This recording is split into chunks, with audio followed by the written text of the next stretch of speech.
అందరికీ నమస్కారం అండి. ఈ రోజున పేరుపో వెంకటేశ్వరరావు అన్న కుమారుడు క్రాంతి కుమార్ చనిపోవడం, జగన్మోహన్ రెడ్డి గారు వారి పట్ల చూపించిన ప్రేమకి గాను వాళ్ళ పిల్లలకు ఆర్థిక సహాయం చేయాలని, ఆరోగ్యపరంగా అన్ని విధాలు అండగా ఉండాలని చెప్పి జగనన్న నిర్ణయించుకున్నప్పుడు ఇవాళ మా అందరినీ అవినాష్ అన్న అధ్యక్షతన ఇక్కడ పంపించి వాళ్ళకి చెక్కులు పంపిణీ చేశారు. ఆడపిల్లకి ఇద్దరు మగ పిల్లలకు కూడా. ఎన్ని చేసినా ఆ కుటుంబానికి జరిగిన అన్యాయం అయితే మనం ఎవరూ తీర్చగలిగే పరిస్థితులు కూడా కాదు. కానీ ఇక్కడ తారతమ్యం, వ్యత్యాసం గమనిస్తే చంద్రబాబు నాయుడు గారు సాయి కుమార్ గారు వాళ్ళ ఆ బాబు వాళ్ళ అమ్మగారిని పిలిచి కూడా కుటుంబ సభ్యులను పిలిచి మాట్లాడడం జరిగింది. అదే సిఐ బాధితుడు కూడా ఇతను క్రాంతి కుమార్ కూడా ఇంతవరకు ఆ కుటుంబాన్ని దగ్గరికి మైకు దొరికితే ఎగిసిపడే దళిత హోమ్ మినిస్టర్ అని చెప్పుకునే ఒక మహిళా హోమ్ మినిస్టర్ గారు మాట్లాడిన సందర్భం కానీ, ఆ కుటుంబానికి పరామర్శించడం కానీ, అదే వెంకటేశ్వరరావు అన్న గతంలో కూడా చెప్పారు, డైరెక్ట్ జగనన్నకే చెప్పారన్న 19లో మాకు తెలుసో తెలియకో 24లో సపోర్ట్ చేశాను, కానీ వాళ్ళు అనుభవిస్తూ ఉన్నాను, ఖచ్చితంగా బాధపడతా ఉన్నామన్నా అని. మరి మీకు సపోర్ట్ చేసి మీతో నిలబడిన వ్యక్తిని వాళ్ళ కుమారుడు చనిపోతే ఒక సిఐ అతని పట్ల దాష్టీకంగా వ్యవహరించితే మీరు పట్టించుకోకపోగా, మీడియా దొరికితే హావభావాలు వ్యక్తం చేస్తూ మాట్లాడే హోమ్ మినిస్టర్ గారు మాత్రం ఇంతవరకు నీకు చూసింది లేదు, మాట్లాడింది లేదు. ఇక చంద్రబాబు నాయుడు గారికి దళితుల పట్ల ఉన్న వివక్ష మనం అందరం చెప్పదగింది కూడా కాదు. ఎందుకంటే ఆయన మొదటి నుంచి కూడా దళితుల పట్ల ఆయన ఒక చిన్న చూపు భావంతో ఉన్నాడు, ఎప్పుడు ఓట్లుగా చూస్తూ ఉంటాడు. చంద్రబాబు నాయుడు గారు ఈ రాష్ట్రంలో ఎట్లా ఉన్నాడంటే, ఈ రాష్ట్రంలో ఒక 5 ఏళ్ళు పంట పండించవచ్చు, ఆ సంపద అంతా దోసుకోవచ్చు, అంటే వ్యవసాయం అన్నమాట, రాజకీయ వ్యవసాయం చేస్తూ ఉన్నాడు చంద్రబాబు నాయుడు గారు. ఈ రాష్ట్రంలో సంపద అంతా కూడా దోచుకోవచ్చు. 5 సంవత్సరాల్లో ఇచ్చిన హామీలు, అంటే చంద్రబాబు నాయుడు గారిని ఎప్పుడు గమనించండి, 20 సంవత్సరాలు ముఖ్యమంత్రిని 4 సార్లు అని చెప్తా ఉన్నాడు కదా, ఇచ్చిన హామీ మళ్ళీ రిపీటెడ్గా ఎవరు ఒకరు 4 హామీలు ఇస్తే దానికి రిలేటెడ్గా కాకుండా ఇంకో 10 హామీలు, అంటే ప్రతిసారి కూడా పెంచుకుంటా ఇంకా 4 అదనం చెప్పుకుంటా, అంటే గత పాలనని మళ్ళీ కొనసాగిస్తాననే పరిస్థితి జగన్మోహన్ రెడ్డి గారిలాగా రాజశేఖర రెడ్డి గారిలాగా చెప్పలేడు. ఎందుకంటే ఈ హామీలు నెరవేరవు కాబట్టి. ఇప్పుడు ఇచ్చిన హామీలు కూడా అలానే ఉన్నాయి. రాష్ట్రం అంతా కూడా నరమేధం, నరకడం, చంపడం, కొట్టడం, తిట్టడం ఇలాంటివి జరుగుతూ ఉంటే మాత్రం చంద్రబాబు నాయుడు గారు ప్రశాంతంగా నిద్రపోతూ ఉన్నారు. ఆయన అడ్డం పెట్టుకొని పబ్బం గడుపుకుంటా ఉన్న మరి పవన్ కళ్యాణ్ గారు కావచ్చు, వాళ్ళ కుమారుడు లోకేష్ కావచ్చు. లోకేష్ ఏదో చెప్తా ఉన్నాడు, అంటే గతంలో చంద్రబాబు నాయుడు గారు ముఖ్యమంత్రిగా ఉన్నారు, ఇప్పుడు లోకేషే ముఖ్యమంత్రి, షాడో ముఖ్యమంత్రిగా పనిచేస్తున్నాడు, సకల శాఖలకు ఆయనే ముఖ్యమంత్రిగా పనిచేస్తూ ఉన్నాడు. కాబట్టి ఆయన ఏం చెప్తే అది నడవాలి. అందుకే ఇది రాష్ట్రంలో ఈ నరమేధం నడుస్తూ ఉంది. చంద్రబాబు నాయుడు మరి గతంలో చేసిన దానికంటే లోకేష్ పెత్తనం తీసుకున్న దానికి తర్వాత 3 దారుణంగా మరి దిగజారిపోయారు. ఇవాళ మహిళల పట్ల అయితేనేమి, చిన్నపిల్లల పట్ల అయితేనేమి, జ్ఞానేశ్వర్ అనే ఒక పిల్ల అయితే 35 రోజులు నాకు పరిజ్ఞానం ఉంది, టెక్నాలజీ, నేను విజనరీ అని చెప్పుకుని ఒక పాపను కనిపెట్టలేకపోయాడు మహానుభావుడు. మరి ఇంకెప్పుడు కనుక్కుంటారో నాకైతే తెలియదు. కానీ అలాగనే ఈ రాష్ట్రంలో జరుగుతున్న ఏ ఒక్క విషయం పైన చంద్రబాబు నాయుడు గారు మాట్లాడడం. ఒక షూటింగ్ పెడతాడు, షూటింగ్ పెట్టి ఆ షూటింగ్లో ఒక 5,000 10,000 వాళ్ళకి ఇవ్వడం, ఆ షూటింగ్ చేపల కూర వండడం, టీ పెట్టడం, ఇలాంటివన్నీ తగిలించుకొని ఒక 5,000 రూపాయలు వాళ్ళకి ఇవ్వడం. ఈయన మాత్రం 1,50,00,000 ఖర్చు రాసుకుంటా ఉంటాడు. ఈయన వెళ్ళినందుకు 1,50,00,000 ఖర్చు, టీ పెట్టిన వాళ్ళకి వాళ్ళ ఇంటికి వెళ్ళినందుకు 5,000 10,000 ఇస్తూ ఉంటాడు. అంటే రోజు ఒక షూటింగ్ మూడ్. అంటే పవన్ కళ్యాణ్ గారు ఆగిపోయాడు కాబట్టి ఆ షూటింగ్ మూడ్ అంతా ఈయన నడుపుతూ ఉన్నాడు, నువ్వు ఆగు నేను చేస్తాలే అని చెప్పి. అలాగనే ఈ రాష్ట్రంలో హడావుడి పబ్లిసిటీ తప్ప రాష్ట్ర ప్రజలకు ఉపయోగపడింది ఏమీ లేదు. ఇచ్చిన హామీలన్నీ గాలికి వదిలేశారు. రాష్ట్రంలో సంపద అంతా దోసుకునే పనిలో బిజీగా ఉండి ఆ సంపద అంతా కూడా దేశ విదేశాలకు తరలించి అక్కడ దాచుకునే పనిలో లోకేష్ కావచ్చు, పవన్ కళ్యాణ్ కావచ్చు, చంద్రబాబు నాయుడు గారు కావచ్చు, వీళ్ళందరూ బిజీ అయితే ఈ మరి గ్రౌండ్ స్థాయిలో ఎమ్మెల్యేలు, ఎంపీలు మాత్రం వాళ్ళ ఇష్టానుసారంగా ప్రవర్తించి తిట్టడం, కొట్టడం, నరకడం, చంపడం అన్నట్టుగా కార్యకర్తని అన్నట్టు సొంత పిల్లలను కూడా సొంత పిల్లలను కూడా కాటేస్తుందని ఇవాళ సొంత వ్యక్తులను కూడా చంపుకునే స్థితికి పడిపోయారు వాళ్ళు. అంటే రేపు రానున్న రోజుల్లో ప్రజలు గమనిస్తూ ఉన్నారు. ఖచ్చితంగా ఇలాంటి పాలనకి శరమగీతం పాడి ఖచ్చితంగా రానున్న రోజుల్లో జగన్మోహన్ రెడ్డి గారు లాంటి మంచి వ్యక్తి, ఆయనకు ఒక నిజంగా మానవ స్పందన, అంటే మనిషి పట్ల ఆయన ఉండే వ్యవహార శైలి మా అందరికీ తెలుసు, అందరం కూడా చూసాం. ఎందుకంటే చెలించిపోతాడు. ఆ కుటుంబం గురించి ఇట్లా రౌడీ షీట్ అంట, అదంట ఇదంట అని చెప్తాంటే ఒకటే అన్నాడు ఆయన, ఆ కుటుంబంలో పెద్ద దిక్కు కోల్పోయారు, ఆ కుటుంబానికి భరోసా అవసరం, మనం వెళ్ళాల్సిందే, ఎవడెన్నన్నా అనుకోని అన్నారు. తీరా చూస్తే మరి అక్కడ సాయి కుమార్ కావచ్చు, ఇక్కడ మరి క్రాంతి కావచ్చు, వీళ్ళ విషయంలో జగన్మోహన్ రెడ్డి గారు తీసుకున్న నిర్ణయాల తర్వాతనే చంద్రబాబు నాయుడు గారు వైఖరి మార్చుకొని అయ్యో ఏదో జరిగిపోద్ది అని చెప్పి, అంటే రాష్ట్రంలో ఈ పాలన ఎలా చేయాలని చెప్పి జగన్మోహన్ రెడ్డి గారు చూపిస్తూ ఉంటే వీళ్ళు మాత్రం జగన్మోహన్ రెడ్డి గారిని ఫాలో అవుతూ ఆయన ఎక్కడికి వెళ్తున్నాడంటే అక్కడ ముందస్తు చర్యలుగా మనం ఏం చేయాలని నిర్ణయాలు తీసుకునే పరిస్థితికి, సీనియర్ కదా 40 సంవత్సరాలు 4 సార్లు ముఖ్యమంత్రి, ఈయన ఈ సీనియారిటీ అంతా కూడా ఎందుకు ఉపయోగపడతా ఉందంటే జగన్మోహన్ రెడ్డి గారు చెప్పే పాలన కొనసాగిస్తూ ఉన్నారు. కాబట్టి మీరందరూ కూడా గమనించాల్సింది ఏంటంటే ఈ రాష్ట్రంలో జరుగుతున్న దమనకాండ మనందరం కూడా గమనిస్తూ ఉన్నాం. కాబట్టి ఈ నియోజకవర్గంలో ఇందాక అన్నట్టుగా ఈ నియోజకవర్గంలో ఖచ్చితంగా అవినాష్ అన్నను గెలిపిస్తాం. ఖచ్చితంగా మరి నా కోరికైతే దేవుడు జగనన్న రూపంలో మినిస్టర్గా కూడా చేయాలని కోరుకుంటా ఉన్నాను. ఎందుకంటే మా సొంత అన్నలాగా ఈ విషయాన్నంతా కూడా ఆయనే ఫాలోఅప్ చేస్తూ పొద్దున్న లేస్తే అన్న ఇవాళ ఈ విషయం ఉంది, ఇవాళ మన క్రాంతి వాళ్ళు ఇంటికి వెళ్ళాలి, మీరు అందరు రండి. ప్రతి విషయం ఎవరన్నా కాసేపు అలసడి తీసుకుంటారు, టైం అంటే టైం, పద్ధతి అంటే పద్ధతి, వెళ్ళాలంటే వెళ్ళటమే. నిరంతరం యంగెస్ట్ నిరంతరం శ్రమించే వ్యక్తిని ఎమ్మెల్యేగా చేసుకునే దాంట్లో మా వంతు మందిని ఎక్కడ కూడా వెనకాడం తగ్గం కూడా. ఖచ్చితంగా జగనన్న ముఖ్యమంత్రిని చేస్తాం, అన్నీ కూడా ఎమ్మెల్యేని చేసుకునే పరిస్థితుల మీద ఎక్కడ రాజీ పడకుండా ఇలాంటి సపోర్ట్నిచ్చే వ్యక్తులందరినీ కూడా గెలిపించుకొని మళ్ళీ వైఎస్ఆర్ కాంగ్రెస్ పార్టీ 29లో అధికారం చేపడుతుంది, సస్యశ్యామలంగా మళ్ళీ రాష్ట్రం ఉంటుందని చెప్పి తెలియజేస్తూ సెలవు తీసుకుంటాం.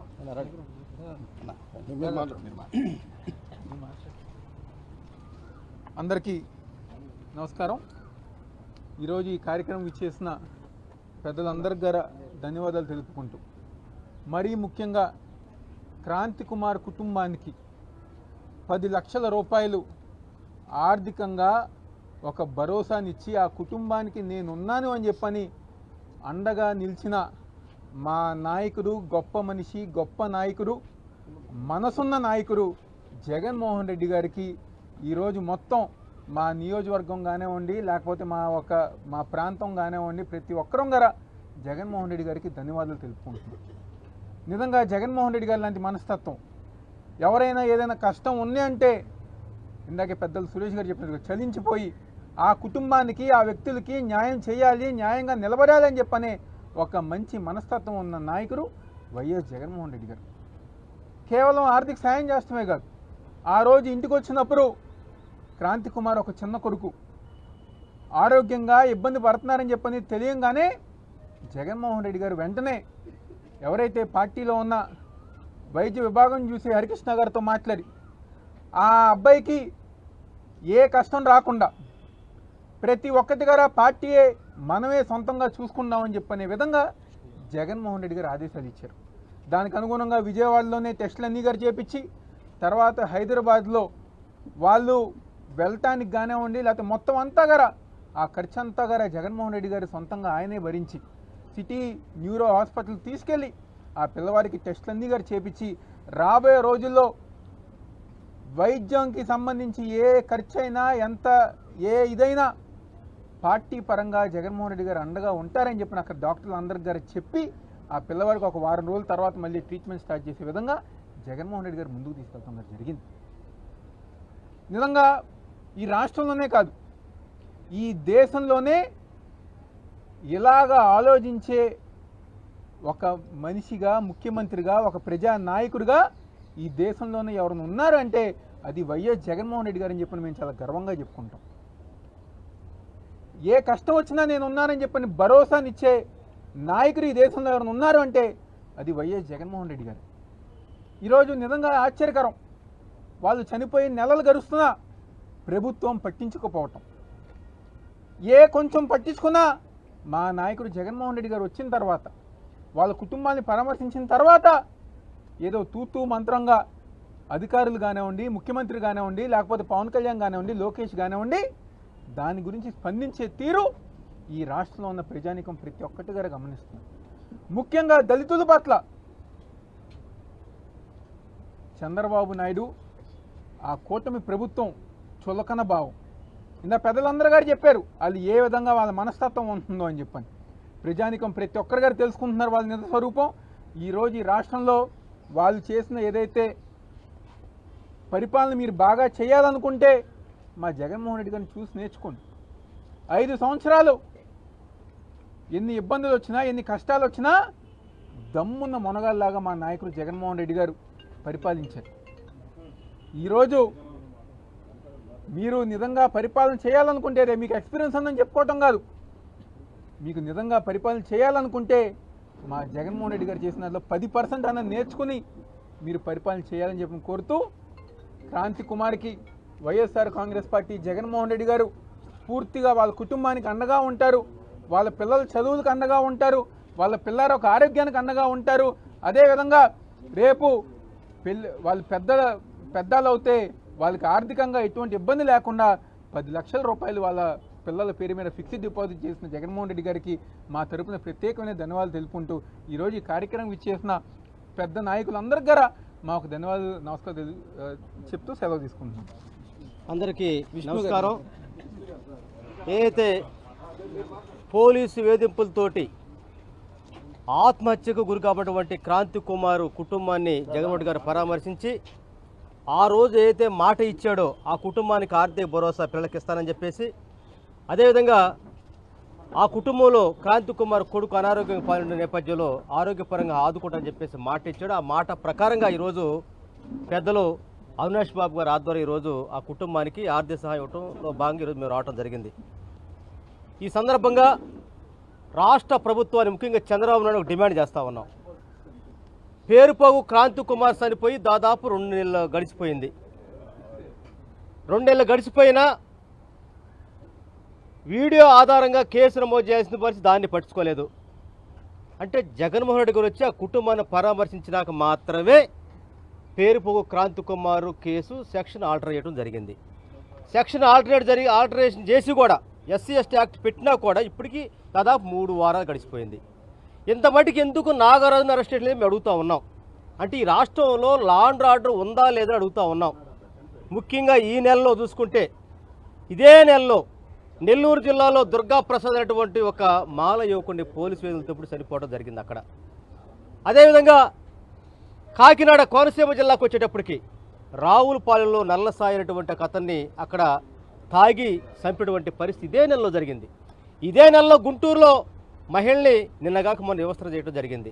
ఇదే నెలలో మణికంఠ అని చెప్పేసి నూజివీడులో తెలుగుదేశం పార్టీ కార్యకర్తనే కొట్టడం జరిగింది. అంటే ఈ రాష్ట్రంలో లా అండ్ ఆర్డర్ పనిచేస్తుందా అనేది ఒక ప్రశ్నార్థంగా మారిపోయిందానికి ఎంతకంటే సాక్ష్యం ఇంకోటి కావాలడుగుతూ ఉన్నాం. అంతేకాదు national SC commission Kranthi Kumar విషయంలో రిపోర్ట్ మొత్తం మాకు ఇవ్వమని చెప్పేసి 2 వారాలు గడిచినప్పటికీ ఇంతవరకు ఇవ్వకపోతే మరలా నేషనల్ ఎస్సీ కమిషను నిన్న కలెక్టర్ గారికి నోటీస్ ఇవ్వడం జరిగింది. అంటే ప్రభుత్వానికి ఎస్సీల మీద దాడులన్నా ఎస్సీలకు సంబంధించినటువంటి మరణాలన్నా సరే దున్నపోతు మీద వర్షం పడ్డ సామెతగా ఉందనే దానికి ఈరోజు కంతకంటే సాక్ష్యం ఇంకోటి ఉందా అని చెప్పి అడుగుతా ఉన్నా. ఇక్కడ ఒక మనిషి మాట ఇస్తే ఆ మాట మీద కట్టుబడుతున్న దానికి క్రాంతి కుమార్ యొక్క కుటుంబానికి ఇచ్చే ఆర్థిక సహాయమే సాక్ష్యం అని చెబుతా ఉన్నా. మీరు అడుగుతున్న చంద్రబాబు నాయుడు గారిని, నువ్వు అంటావు కదా విలువలు విశ్వసనీయత అని చెప్పేసి, ఏమైపోయింది నీ విలువలు? నువ్వు అంటావు కదా ఎలక్షన్ ముందు నేను పెద్ద మాదిని అవుతాను, మాదిగలకి అండగా ఉంటానని చెప్పేసి అన్నావు కదా.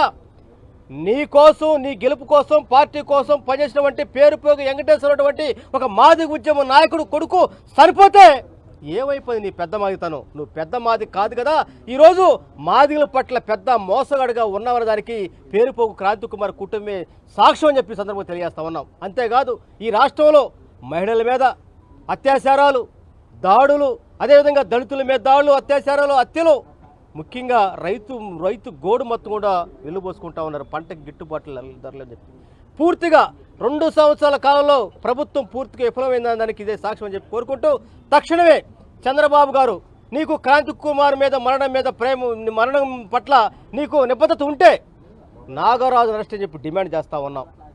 నాగరాజు అరెస్ట్ అయితేనే ఆ కుటుంబానికి సంబంధించినటువంటి ఏదైతే ఆర్థిక సహాయం మొత్తం వస్తూ ఉంటాయి. కనుక ఈరోజు కేవలం ఆంధ్రప్రదేశ్లో పూర్తిగా లా అండ్ ఆర్డర్ నడవట్లేదు. దీని మొత్తానికి కారణం చంద్రబాబు నాయుడు యొక్క శాతగాని తను దోసుకునే పనిలో ఉన్నారు తప్ప ప్రజలకు మేలు చేసే పనిలో లేరు. కాబట్టి ఈరోజు అన్ని వ్యవస్థలు కొప్పులిపోతా ఉన్నాయి. ఎస్సీలు, ఎస్టీలు, బీసీలు, మహిళలు, మైనార్టీలు, చివరికి రైతులు కూడా ఆత్మహత్య చేసుకుని గిట్టుబాటు ధరలకు రోడ్డు మీదకి వచ్చి ధరలు చేసేటువంటి ఈ ప్రభుత్వానికి పరిపాలించేటువంటి అవకాశం ఒక్కరోజు కూడా లేదని చెప్పి తెలియజేస్తా ఉన్నాం.